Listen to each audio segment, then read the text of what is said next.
Bir payt aeroportda qachon poyezdim kelar ekan deb tursam, yonimda turibdi Junsan. Nima qilyapsan desam, Yujinni kutyapman O'zbekistondan desa bo'ladimi? Ovora bo'lma, kutib yurma. O'zbekistonga ketgan odam qaytib kelmaydi. Bekor soching to'kilib qarib ketasan desam ishonmaydi. Ha mayli, o'zing bilasan, sevganingga juda qattiq sodiq bo'lsang, yana odamga o'xshab qolasan dedim. Mana bu indonez bolaga vobshe tushunmadim. Teskari ekan, hamma Koreyada soqqani qilib shunaqa qilib chiqib ketsa, bu Koreyaga septi bosib kirib kelyapti. Bu yerda ozgina zerikib, trenddan qolsam qolay, lekin lolopamdan qolmay deb. Ikkitami sizda?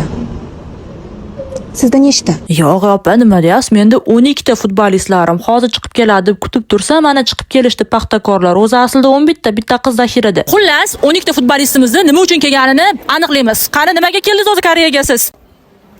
Soqqani bosgani keldi. Mana shu yoshligingdagi bos soqqani uka. Koreyaga. Bloger bo'lish uchun.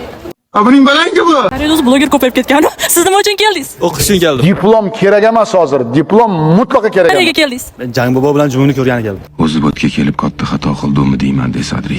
Siz nima uchun keldingiz? Boshqa turibsiz? Nima uchun kelgan bilgan keldim. Seni ham davolashadi.